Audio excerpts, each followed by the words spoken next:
Hi, everyone, and welcome to another Firms Consulting podcast.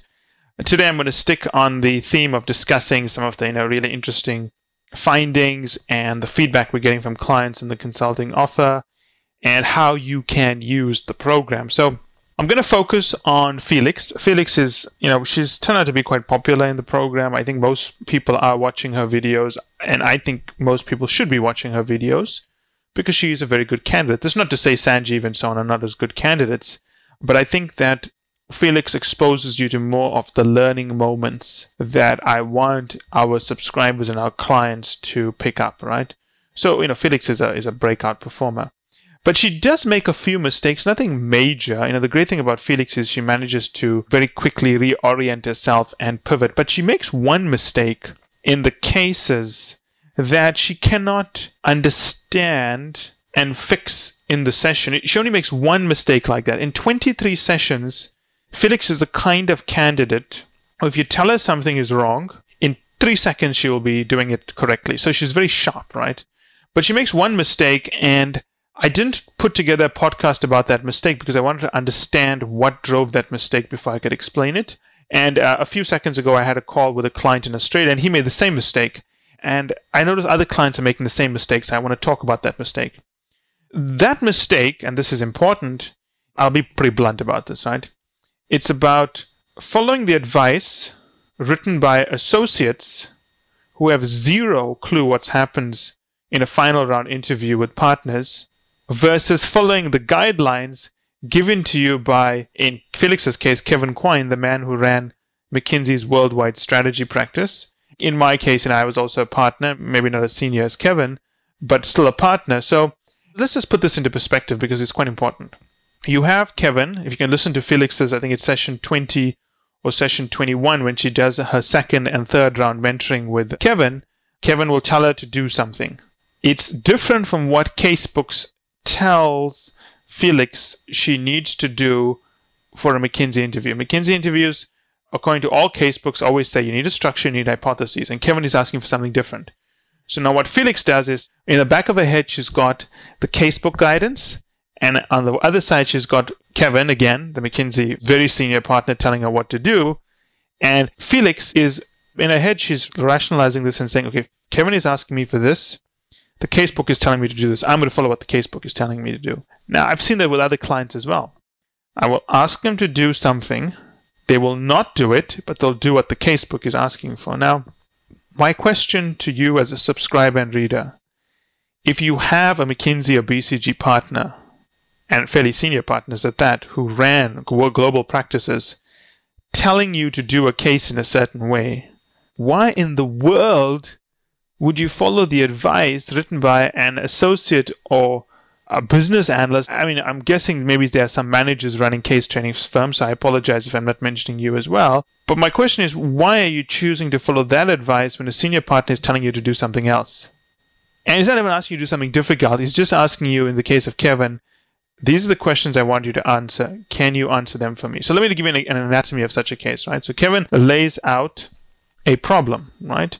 So I'll lay out a typical problem I lay out for candidates, right? I'll talk through what happens here. So the problem I laid out for a candidate is that there is an airport which recently had 2 of its terminals shutting down due to environmental and some climate control issues. Before the terminals shut down, the airport authority noticed the following trends. Planes flying into the airport were being forced to circle overhead much longer because there wasn't enough room for them to all land at once.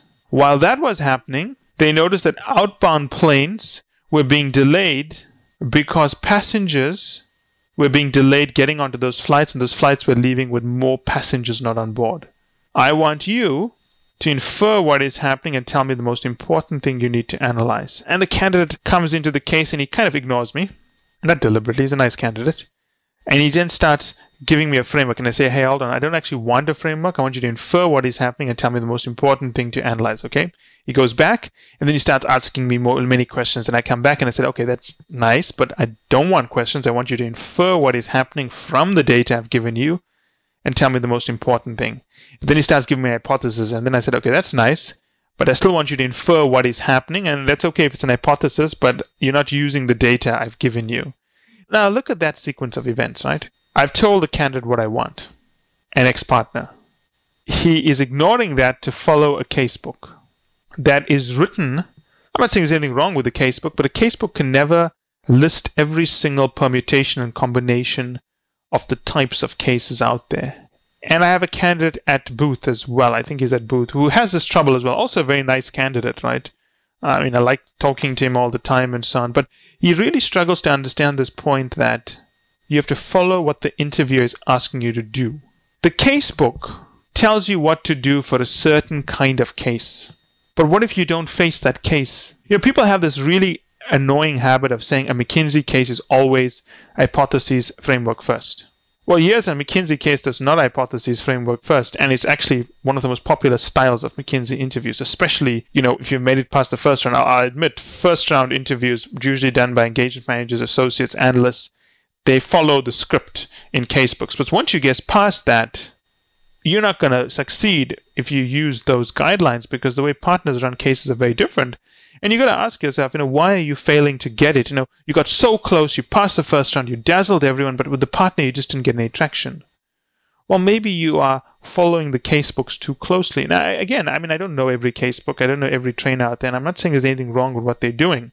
What I am saying is that they're training you for a certain kind of case that McKinsey is doing, but it's not the only kind of case McKinsey is doing, and you should not force fit that solution onto the case you get from the partner. That's the first point I'm making. The second point I'm making is, and this is the part I don't get, why would you listen to a book when the former head of strategy is telling you something different? That's the part I don't reconcile with clients. So what's almost happened is that in some respects, casebooks have dumbed us down a little bit. And I use the word casebooks, I'm talking about blogs and forums and so on. And I'm not saying there's anything wrong with the people posting it, but I'm saying that why listen to generic advice that's not vetted and verified when you can listen to the man who ran McKinsey's strategy practice giving you advice in one particular case? We have other mentors. We have the former head of Bain strategy and so on giving advice, and that advice would apply there as well.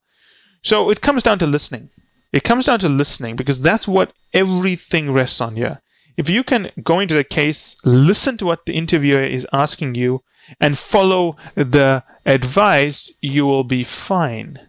But if you go in and you don't listen, you're just going to shoot yourself in the foot. You're pretty much going to be killed, right? So listen. That's the moral of the story. Listen, and when you have to compare what a former partner is telling you versus what a casebook is doing, I would err on the side of caution and listen to what a former partner is telling you. They would have far more, in fact, not have more experience. The other levels would have zero experience of making final round decisions, while the partner is the only one who would have that experience. Final round decisions are made by the partners, not by levels below partners. People always tell me, Michael, this is the final round. And I always say, is there a partner in the call? Then they say, no. Engagement managers only. Then I'll tell them it's not a final round. At McKinsey, Bain, and BCG, only partners can make hiring decisions, because a partner is the only one who has tenure at the firm. Well, technical tenure, right? So just be aware of that.